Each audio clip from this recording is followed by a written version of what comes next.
खुलुमबाय रायजोफोर दिनै फुंबिलिनि खौराङाव बयखौबो बरायनानै लाग्रोबाय। दासिमनि खौरांफोरा जाबाय गिबि खौराङाव दङ भारतनि मुंदांखा मिलौदो देंखोगिरि बयजोंबो मोजां मोनजाग्रा अरिजित सिंआ बे समाव देंखो मुलुगखौ गोजानाव दोननो थांखि लाबाय होनना थांनाय सानखालि अरिजित सिंआ समाजारि बिजोङाव थामहिनबा ससियेल मिडिया एकाउन्टनि गेजेरजों बयनोबो मिथिहोदों आरो फोसावनानै होदों, जेराव बिथाङा गोदान बोसोरनि बयखौबो अननाय मोजां मोननाय आरो साबायखर जासिहरनानै जेबो गोदान प्लेबेक एसाइनमेन्ट एबा गोदान मेथाइ रोजाबनो थांखि लानाय नंलिया होननानै थिरांथा लानायखौ फोरमायदों। बे खौरांखौ बिथाङा गावनि फेसबुक पस्ट लोगोसे इन्स्टाग्राम पस्टनि गेजेरजों फलोवारफोरनो बिथाङा फोरमायथिदों। मख'जाथावदि भारतारि देंखो मुलुगाव सासे मिलौदो गारां महरै गावखौनो सिनायथि होनो हाबोनाय मुंदांखा अरिजित सिंआ गावनि खोनासंगिरिफोरखौ साबायखर बावदों आरो गोदान प्लेबेक मावथांखिफोरखौ नाजावनायनिफ्राय उनफिननायनि गावनि थिरांथाखौ फोरमायदों। बिथांनि फोसावनाया बिथांनि जिउ राहायारि दावबायनायाव मोनसे गोनां सोलायनायखौ दिन्थियो। थारैनो बिथाङा देंखो मुलुगखौ गोजानाव दोनमारोब्ला बलिउड सावथुन मुलुगनि गोबां खहा जागोन होननानै बुंनो हायो। मानो होननानै बुंब्ला बलिउडनि जेसेबांखि गोदान सावथुन दिहुनजायो गासैयावबो बिथांनिनो गारांजों मिलौदो देंखोखौ खोनानो मोनोमोन, नाथाय खोनानो मोनगोना मोनला बेखौ लानानै भारतनि खौरां बिजोङाव गोबांथार सावरायजागासिनो थानायखौ बे समाव नुनो मोननाय जादों। अग्नि हानजाया हादोर आरो बुहुमनाङैनो गावनि गोहोमखौ दिन्थिदों। बिरखं बानायनायनि बिथिङाव अग्नि हानजाया गोख्रोङै दावगालांगासिनो दं। दानिफ्राय अग्नि हानजाया भारतआवनो अत्याधुनिक बिरखंफोर आरो बेजों सोमोन्दो थानाय गोबांथार आगजुफोरखौ दिहुनगोन। ब्राजिलनि बिरखं बानायग्रा एम्ब्रेयार आरो आदानि डिफेन्स एन्ड एर'स्पेसआ बावैसो सिगां बिरखंनि बानायग्रा सुबिदाफोरखौ गायसननो थाखाय मोनसे गोरोबथायाव मुंसाइ होदों। बे बाथ्राखौ आदानि एयारपर्ट हल्डिंस लिमिटेडनि सामलायगिरि जिद आदानिया रायजोआरि महरै फोसावदों, जाय बिथाङा बुङोदि गोरोबलायनाया हादोरनि बिरखं बिफाननि सायाव गोहोम गोग्लैगोन। मख'नो गोनांदि बियो भारतआव गायसनजानाय फालांगियारि बिरखं बानायनायनि गिबि जथाय भेन्चार प्रजेक्ट जागोन। मख'नो गोनां बाथ्रा दि आदानि डिफेन्स आरो एर'स्पेसनि सामलायगिरि जिद आदानिया बेखौनो मख'दों दि बे गोरोबथा बिलाइनि गेजेरजों कम्पानिफोरा बिरखंनि दिहुननाय, आफटार मार्केट सार्भिस आरो पाइलट फोरोंथायनि खाबुफोराव हेफाजाब होनो थांखि लादों। बे हाबाफारिखौ गायसननो थाखाय हादोरनि गोबां जायगाफोरखौ नोजोर होनाय जागोन होनना बिथाङा बुंथिदों। जों मिथिगौ दाखा जोमै सावथुना गोबां रायजोफोरजों अनसायजादोंमोन। बर'नि मुंदांखा बयजोंबो सिनायजानाय एबा मिथिजानाय पंकज लाहारीनि दिथा खालामनायाव दिहुनजानाय दाखा जोमैखौ रायजो राजाफ्रा गोबां समावनो अनसायबोदोंमोन। फिन आरोबाव दाखा जोमै 2 सावथुना फैगासिनो दं। बेनिनो दाखा जोमै 2 सावथुननि आर्टिस्टफोरनि अडिशनाव सायख'जानाय बिजाथिफोरनि मुंखौ थांनाय सानखालि फोसावनानै होदों। चिरांनि चापागुरि इउनिभार्सेल स्टुडिय'आव डाइरेक्टर पंकज लाहारीया खौरांगिरि मेलनि गेजेरजों दाखा जोमै पार्ट 2 नि सावथुननि थाखाय आर्टिस्टफोरनि अडिशनाव सायख'जानाय बिजाथिफोरनि मुं फारिलाइखौ फोसावनानै होदों। गिबियावनो दङ बिश्वजित दैमारी, जाय तामुलपुर जिल्लानि, लाइमोन ब्रह्म चिरां जिल्लानि, मिजिं बर' हिरिम्बापुरनि, मौसुमि मसलपुरनि, रनजित बर' नलबारिनि, अलियेस गयारी बेंथलनि, अनसुमा रामसियारि बरसिमला खैराबारि, त्रितिराज दैमारी अदालगुरि जिल्लानि, प्रमिला बर' तामुलपुर जिल्लानि, भूमिका दैमारी खैराबारिनि, सुजुमा तामुलपुर जिल्लानि, काबिरि रामसियारि बोरिमाकानि, रेखारानि नार्जारि क'क्राझारनि, स्रानस्रिमा दैमारी पाटगाव क'क्राझारनि। हाग्रामा महिलारिनि दैदेननाय बिटिसि सोरखारा मैया बिटिआर गोजोन गोरोबथा सान थामहिनबा 27 जानुवारि खालारखौ बिटिसि एसेम्बलि हलनि सावराय जथुम नब्लाङाव 6थि बिटिआर गोरोबथा सान फालिनायाव बिटिसिनि दैदेनगिरिफोरखौ खौसेयै बाहागो लानायखौ नुनो मोन्दों।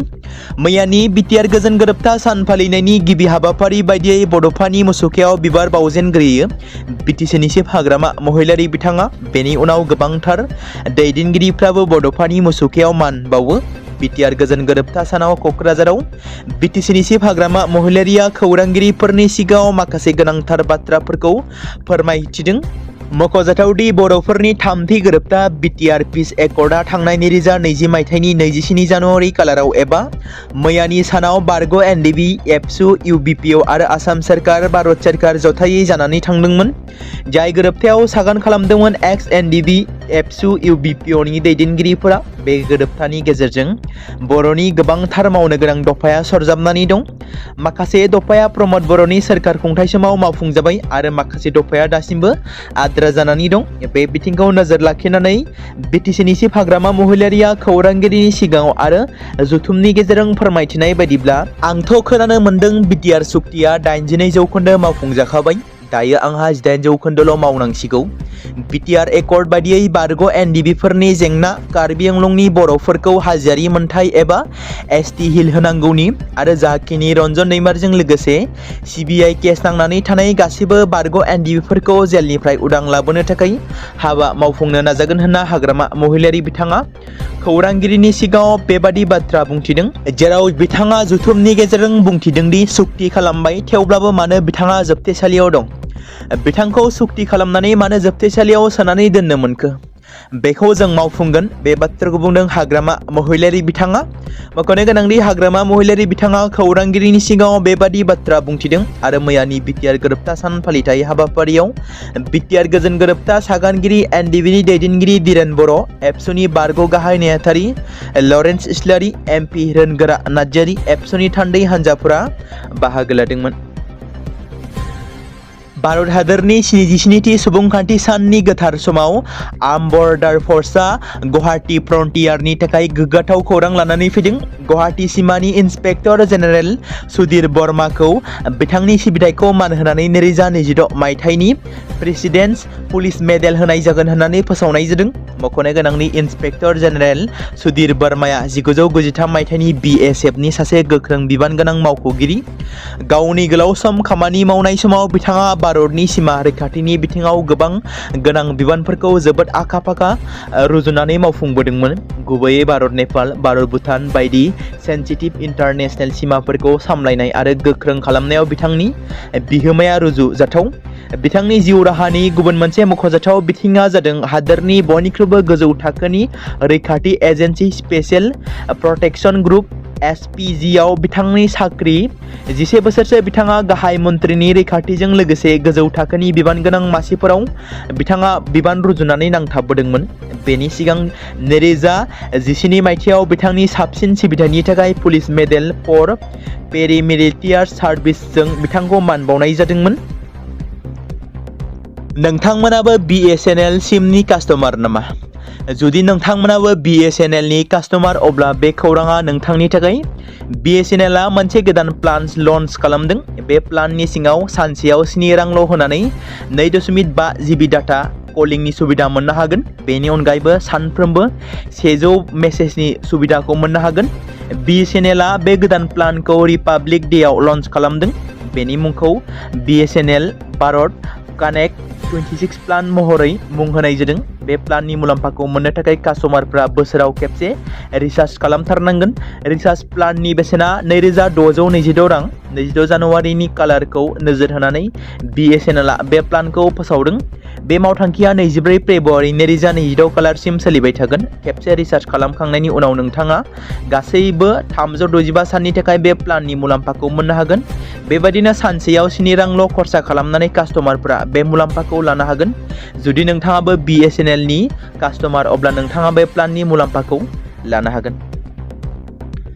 6थि बिटिआर गोरोबथा सान फालिनाय हाबाफारिखौ दुलाराय बर' फरायसा आफादा सनितपुर जिल्ला दुलाराय बर' फरायसा आफादनि हेफाजाबजों बातासिपुर मिलुन गोजौ फरायसालिनि गेलेग्रा फोथाराव सानसेनि मेहेरगोनां हाबाफारिजों मैया खुंफुङो। हाबाफारि बादियै गोजोन गोरोबथा सान फालिनाय हाबाफारियाव एबसुनि गोथार फिरफिलाखौ बिरहोयो दुलाराय बर' फरायसा आफादनि आफादगिरि दिपेन बर' बिथाङा। बड'फानि मुसुखायाव बिबार बावजेनग्रोयो बर' थुनलाइ आफादनि गाहाय नेहाथारि नीलकान्त गयारि बिथाङा। मुंख्लंफोरनो बिबार बावजेनो बारग' एनडिबि वेलफेयार एस'सिएशननि मानगोनां आफादगिरि रुजुगोरा मोसाहारि। फारौ आरो बेलुन बिरहोगोरो फारियै एबसुनि बारग' बोसोनगिरि कुंक्रा सोरगियारि, अदालगुरि जिल्ला बर' थुनलाइ आफादनि मानगोनां बारग' आफादगिरि मानिक बसुमतारी, सनितपुर जिल्ला बर' थुनलाइ आफादनि मानगोनां नेहाथारि कमल कुमार मोसाहारि बिथांमोना दुलाराय बर' फरायसा आफादनि लोगो आफादगिरि उमेश दैमारिया मासि लानानै दैदेननाय गेवलां सावराय मेलाव जर'खा आलासि महरै बाहागो लायो।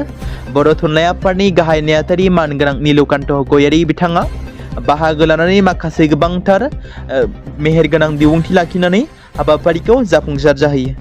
कार्बि आंलं जिल्लानि हावराघाट एसेम्बलि बियाबनि सिङाव थानाय हावराघाट माटिकला पूर्व गाजालिपार गामियाव तुलाराम सेनापति गेलेग्रा फोथाराव 27 आरो 28 जानुवारि खालाराव साननैनि हाबाफारिजों हावराघाट ओनसोलारि बिसु दिमा कमिटिनि बानजायनायाव दिमासा हारिनि फोरबो गाब गोनां आबाद बिसु दिमा फोरबोखौ खुंफुंनाय जादों। मैया बे फोरबोनि गिबि सानाव फुंबिलियाव फिरफिला दिखांनाय आरो मुंख्लंफोरनो मान बावनायनि उनाव हारिमुवारि हानजा सरनाय हाबाफारि लानाय जादोंमोन। बे हाबाफारिनि गेजेरजों मोनसे गेवलां जुथुमाबो खुंनाय जादोंमोन। हावराघाट ओनसोलारि बिसु दिमा आफादनि आफादगिरि ग्रिक लांटासारनि दैदेननायाव जानाय बे मेलाव हावराघाट बिधानसभा बियाबनि एमएलए दरसिंह रंहां बिथाङा गाहाय आलासि महरै बाहागो लानानै हाबाफारिखौ मेहेरगोनां खालामदोंमोन। मैया 27 जानुवारि मागो दाननि नैथि मंगलबार गोथार बाथौ सानाव गोबांथार सारा आसामावनो बाथौ सिबियारिफ्रा फालिनायखौ नुनो मोन्दों। मख'नो गोनांनि मागो दाननि नैथि मंगलबार गोथार बाथौ सानाव बर' हारिनि गोबां बाथौ सिबियारिफ्रा आर'ज गाबनाय हाबाफारि लानाय जादों। गोथार बाथौ सानखौ मेहेरगोनाङै फालिदों। बेबायदिनो गोथार बाथौ सानाव क'क्राझारनि बागानसालियाव थानाय बाथौ ट्रेडिशनेल एन्ड कालचारेल रिसार्च सेन्टाराव आर'ज गाबनाय हाबाफारि लानाय जादों। बेयावनो बिटिसिनि डिपुटि स्पिकार बिजितगोरा नार्जारि, बिटिसिनि बारग' डिपुटि चिफ खाम्फा बरगयारि आरो बाथौ गौथुमनि गुबुन गुबुन बिबाननि बिबानगिरिफ्रा मैयानि गोथार बाथौ सानखौ बिथा खालामनानै रायजोनि गिबि मन्त्रि डक्टर हिमन्त बिश्व शर्मा, बिटिसिनि चिफ हाग्रामा महिलारि आरो बारग' चिफ प्रमद बर' बिथांमोना गोथार बाथौ साननि बयनिसिमबो हामलायथि जासिहरदों। भारतनि गाहाय मन्त्रि नरेन्द्र मदिनिसिम पस्टकार्ड, लाइ आरो इमेल दैथायहरदों एबसुआ। 10,000 पस्टकार्ड आरो 5,000 इमेलजों दाबि दैथायहरदों। बिटिआर गोजोन गोरोबथानि दफाफोरखौ थाबैनो आरो आबुङै मावफुंजोबनो थाखाय दाबि खालामनानै मेसेजखौ दैथायहरदों। मिरु एबसुजों लोगोसे अदालगुरि जिल्ला एबसुआबो जिल्लानि सिङाव थानाय काग्राबारि लाइजामख' नयंआव पस्टकार्डआव मावफुंनांगौनि दाबि खालामना लिरनाय पस्टकार्डखौ 10,000 दैथायहरनायखौ जागायो। जिल्लानि आफादगिरि कर्नेलियास दैमारि बिथाङा बेबायदिनो गासै बिटिसिजों लोगोसे आसामावनो पस्टकार्ड दैथायहरनायखौ नुनो मोन्दों। काछाराव गुबुन मोनसे आयेन बेरेखा आरोबाव याबा टेब्लेट जब्द खालामनाय जादों। काटिगरानिफ्राय 10,000 याबा टेब्लेट बोखांनो हानायनि उनाव पुलिसआ धलाई जिल्लानि जयदनपुरनिफ्राय फिन आरोबाव 10,000 याबा टेब्लेटफोरखौ जब्द खालामनो हानायाव जाफुंसार जानो हादों। जयदनपुरनि ड्राग्स माफिया सुदान हुसेन बरबजाया गावनि बियादैनि न'आव 10,000 याबा टेब्लेटखौ आयेन बेरेखायै फाननो नाजागासिनो दंमोन। बे समावनो धलाई पुलिसआ खौरां मोननाय लोगो लोगोनो मोनसे धलाई पुलिसनि हानजाया टेब्लेटफोरखौ जब्द खालामो। पुलिसखौ नुनानै साद्दाम हुसेना खारनो नाजादोंमोन, नाथाय पुलिसआ बिथांखौ खायो। न'आव सिग्रोमनाय समाव पुलिसआ 10,000 टेब्लेटफोरखौ बोखांनो हायो। पुलिसनि सुलुंनिफ्राय मिथिहोनाय बादिब्ला जब्द खालामनाय टेब्लेटफोरनि बेसेना 1 कौटि रांनिबो बांसिन। मख'नो गोनांनि बेनि सिगां काछार जिल्लानि काटिगरा पुलिसआ काटिगरानि बांलादेश सीमा खाथिनि राजातिला ओनसोलनिफ्राय 10,000 याबा टेब्लेटजों लोगोसेनो 3 सुबुंखौ खादोंमोन। खौरां मोननाय बादिब्ला मोनसे सिरि खौरांखौ बिथा खालामनानै पुलिसनि हानजाया काछारनि काटिगरायाव भारत बांलादेश सीमानि राजातिलायाव थानाय ताजुद्दिन मुंनि सासे सुबुंनि न'आव सिग्रोमदोंमोन आरो न'आव सिग्रोमनाय समाव पुलिसआ 10,000 याबा टेब्लेटखौ न'नि सिङाव हायाव फबना दोननाय जाथायाव बोखांनो हायो आरो 2 सुबुंखौ हमनो हायो होनना मिथिहोदों। आसाम प्रदेश कंग्रेसनि आफादगिरि गौरब गगৈनि पाकिस्तान लिंकखौ लानानै दाजानाय स्पेशल इन्वेस्टिगेशन टीम तामिनबा SITआ गावनि रिपर्टखौ थियारि खालामबाय। मंगलबार खालि जानाय हादोरसा केबिनेट जुथुमायाव बेजों लोब्बा थानाय मोनसे गोनां थिरांथाखौ लानाय जादों। केबिनेट जुथुमनि उनाव गिबि मन्त्रि डक्टर हिमन्त बिश्व शर्मा बिथाङा खौरांगिरिफोरनि सिगाङाव बिबुंथि लाखियो आरो बे आयदानि सायाव गुवारै फोरमायथिना होयो। गिबि मन्त्रिया प्रेस कनफारेन्सआव बुङो दि आली तौकीर शेखनि केसखौ लानानै दाफुंजानाय SIT रिपर्टखौ मैया केबिनेटआव सावरायनाय जादोंमोन। केबिनेटआ नखर बिफानो 7 फेब्रुवारि खालाराव केबिनेटनि जुथुमायाव बे आयदाखौ नेमखान्थि बायदियै दैखांनो बिथोन लादों। बेनि अनगायैबो 8 फेब्रुवारि खालि फुंनि 10:30 रिंगायाव केबिनेटआ गिबि मन्त्रिखौ SITनि फोरमायथिखौ जेसेबां हायो एसेबांनो प्रेस कनफारेन्सनि गेजेरजों फोसावनो थाखाय गनायथि होदों।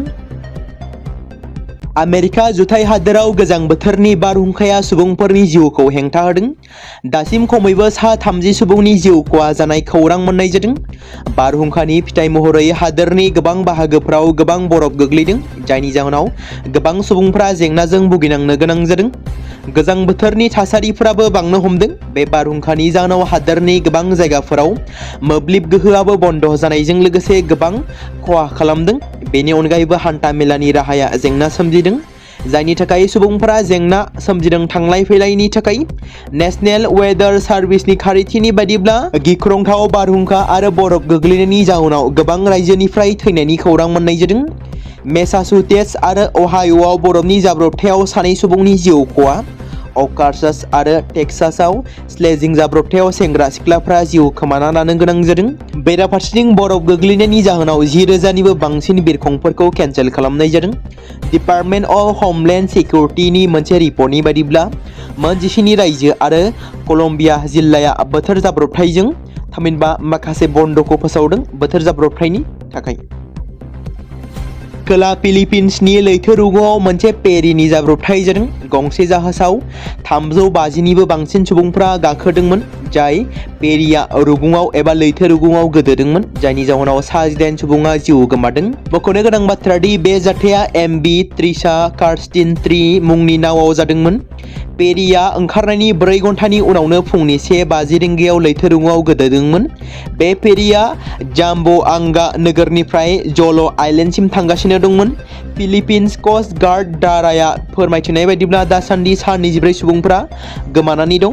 बेराफारसेथिं नागिरनाय आरो रैखाथि होनाय हाबाफारिया सोलिगासिनो दं। रैखाथि होनो थाखाय हेलिकप्टार आरो जुनिया जाहाजफोरखौबो बाहायनाय जादों होनना रिपर्टआव फोरमायथिदों।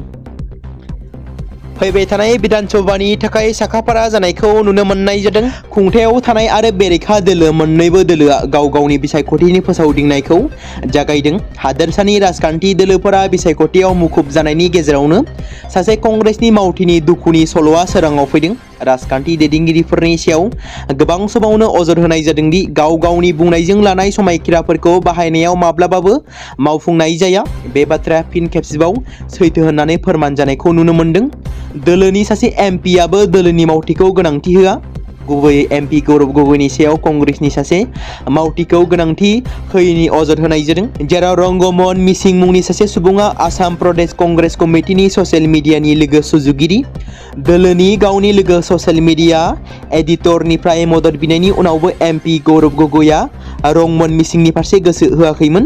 मख'नो गोनांदि रंगमोहनआ गोबाव समनिफ्रायनो फाहामनो हायै बेरामजों भुगिनांगासिनो दं आरो फाहामथायनि थाखाय थोजासे रांनि आंखालाव जुजिगासिनो दं होनना मिथि मोनदों। बेनिखायनो बिनो राङारि मददनि थाखाय गोनांथि दंमोन, नाथाय दासिमबो एमपि गौरब गगैआ बेनि फारसे गोसो होआखै होनना मिथि मोनदों।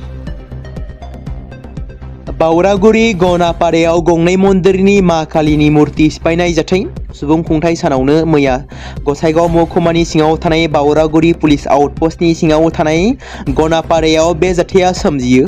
दुथांफ्रा गंनै काली मन्दिरनि मुसुखाफोरखौ बुफायनानै गालांदों होनना जायगानि सुबुंफोरा अजद दिखांनाय जादों। हरनि समाव दुथांफोरा मन्दिरनि मुसुखाफोरखौ बुफायनायखौ गामिनि सुबुंफोरा रागा जोंखांदों। जाथायनि बागै पुलिसआ जाथायथिलियाव थांनानै खौरांखौ नायबिजिरनो थाखाय राहा लायो होनना मिथि मोनदों। नगाव जिल्लानि रंगलुआव मोनसे दुखुनांथाव लामा जाब्रबथाय जादों। खौरां मोननाय बायदिब्ला WB51C 5184 नम्बरनि गंसे ट्राकआ एखे दिगजों थांबाय थानाय मारुति सुजुकी इक'जों सौग्रावो। बे जाब्रबथायाव लोब्बा थानाय मारुतिखौ AA02 AC 6829 नम्बरजों सिनायथिनाय जादों। बे जाब्रबथायाव गंनैबो गारिनि सालायगिरिजों लोगोसेनो 7 सुबुंफोरा गोब्राबै जोखोम जानाय खौरां मोननाय जादों। फोरमायथिनाय बायदिब्ला बे जाब्रबथायाव गंनैबो गारिया गोबां खहा जादों। दासान्दि पुलिसआ जाथायथिलियाव दं आरो जोखोम जानाय सुबुंफोरखौ देहा फाहामसालियाव दैथायहरनाय जादों होनना मिथिहोदों। बे समाव मोनसे गोनां फोसावथाय बर' सावथुन नायनानै मोजां मोनग्रा गासै बर' रायजो राजाफोरनि गेजेराव लानानै फैदों मोनसे बर'नि OTT प्लेटफर्म गोनां, जाय प्लेटफर्मनि गेजेरजों नोंथांमोना बर'नि गोदान गोजाम सावथुनफोरखौ नुनो मोनगोन।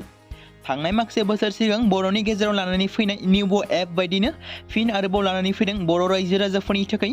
बे बाथ्राखौ मख'नाया गोनांदि 2025 मायथाइनि जानुवारि दानाव ओंखारनाय आंगो स्ट्रीम मुंनि मोनसे OTT प्लेटफर्म गोनां निउबो एपनि गेजेरजों नोंथांमोना गोबांथार बर'नि सावथुनफोर जेरै ट्रेजेडी, रमान्टिक, एक्शन आरो कमेडीजों बुंफबनाय सावथुनफोरखौ नुनो मोनगोन। जेरै सनानि नखर, थांखि गैयै समाज, अनसुला आफा, हिरो, बिमा बायदि बाजै, अर, थैसाम, वान्टेड, संदान आरो रं नाम्बार बायदि सावथुनफोरा मख'जाथाव। बेफोर सावथुनफोरखौ नायनो थाखाय नोंथांमोना गिबियावनो आंगो स्ट्रीम एपखौ गावनि मबाइलाव थानाय प्ले स्ट'रनिफ्राय डाउनल'ड खालामनानै लोगोसे इनस्टल खालामनानै गावनि मबाइल नाम्बारजों लगइन खालामनानै लाग्रोनांगोन। बेनि उनाव नोंथांमोना गोबांथार नुनो मोनै सावथुनफोरखौ गुगोल पे, फन पे आरो पेटिएमजों रं नाम्बार सावथुनखौ नायनो थाखाय 60 रां आरो संदान सावथुनखौ नायनो थाखाय 80 रां, वान्टेड सावथुनखौ नायनो थाखाय 60 रां, थैसाम सावथुनखौ नायनो थाखाय 60 रां बेबायदिनो गोबांथार नुनो मोनै सावथुनफोरखौ नायनो थाखाय सुबिदा खालामनानै होदों आंगो स्ट्रीम प्लेटफर्मा। फिन नोंथांमोननि गेजेराव फोरमायबावनो लादों बर' सावथुन नायनानै मोजां मोनग्रा गासै बर' रायजो राजाफोरनि गेजेराव लानानै फैदों मोनसे बर'नि OTT प्लेटफर्म गोनां जाय प्लेटफर्मनि गेजेरजों नोंथांमोना बर'नि नुनो मोनै सावथुनफोर जेराव गोदान गोजाम सावथुनफोरखौ नुनो मोनगोन। बे बाथ्राखौ मख'नाया गोनांदि 2025 मायथाइनि जानुवारि दानाव दिहुनजानाय आंगो स्ट्रीम मुंनि मोनसे OTT प्लेटफर्म गोनां एपनि गेजेरजों नोंथांमोना गोबांथार बर'नि ट्रेजेडी, रमान्टिक, एक्शन आरो कमेडीजों बुंफबनाय सावथुनफोरखौ नुनो मोनगोन।